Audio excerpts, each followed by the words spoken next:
अपना ध्यान सम्मुख विराजमान।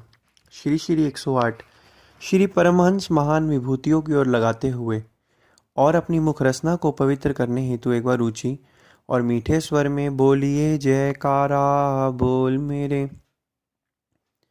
श्री गुरु महाराज की जय। बोलो साचे दरबार की जय। बोलो श्री सतगुरुदेव भगवान की जय। गुरमुखों, एक बार हमारे श्री द्वितीय पातशाह जी महाराज जी चकबंदी गांव से, एक गांव था चकबंदी नाम का, वहाँ से उस पर घोड़े पर सवार होकर एक दूसरे गांव में पधारे। उस गांव का नाम था भकड़े वाली। तो संगत ने वहाँ पर एक भजन बोला। उन्होंने भजन बोला, जागे भाग निमाणी दे गुरु घर आन मिले। तो श्री सतगुरु देव महाराज जी श्री द्वितीय पातशाह जी बहुत मुस्कुराए। कहा कि आप अब निमाड़े नहीं रहे।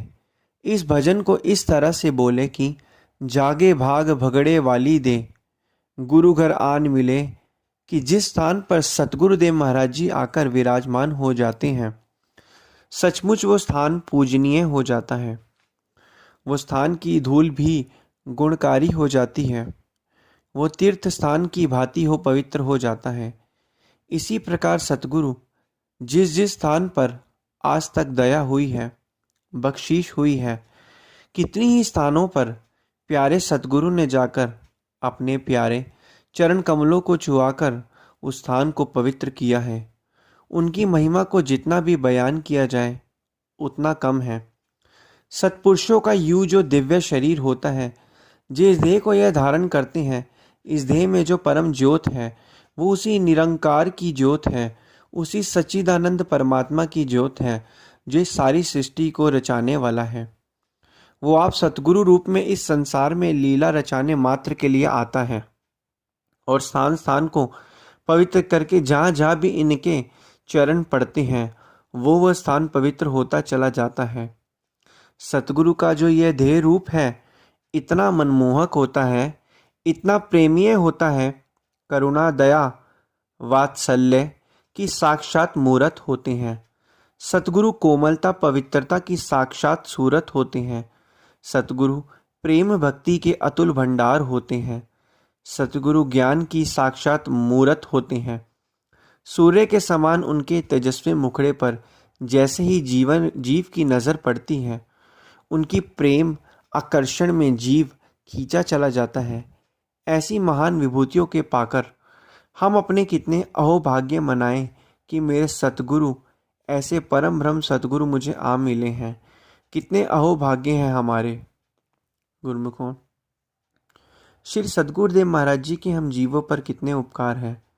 इन उपकारों का बदला तो जीव इस जन्म में तो क्या, आने वाले कई जन्मों तक भी नहीं चुका सकता। महापुरुषों का इस धरा धाम पर आना सिर्फ और सिर्फ जीव के कल्याण के लिए ही होता है। वह इस धरा धाम पर आकर बस एक ही उनका मिशन होता है कि जीव को सच्ची खुशी, सच्चा आनंद और सच्ची दौलत प्रदान करना। क्या है वो दौलत? वो दौलत भक्ति की दौलत है।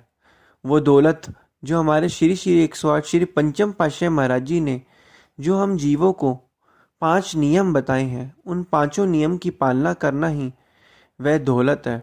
उस दौलत को हम पा तो रहे हैं और पा भी लिया है, लेकिन जब तक हम उन पर अमल नहीं करेंगे, ये 5 जो सब्जेक्ट हैं, श्री आरती पूजा सेवा सत्संग सुमिरन दर्शन ध्यान, जब तक हम इस सब्जेक्टों को अच्छे से नहीं पढ़ेंगे तो हम पास नहीं हो पाएंगे।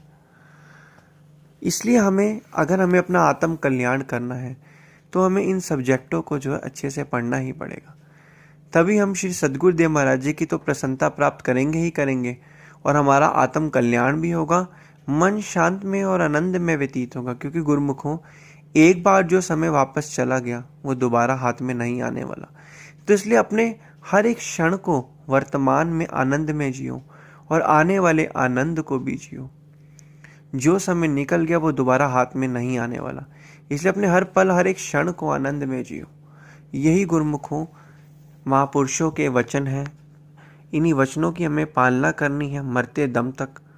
यही जिंदगी की असली सच्चाई है। बाकी सब संसार मिथ्या और झूठ है। बोलो जयकारा बोल मेरे श्री गुरु महाराज की जय। बोलो श्री सतगुरुदेव भगवान की जय।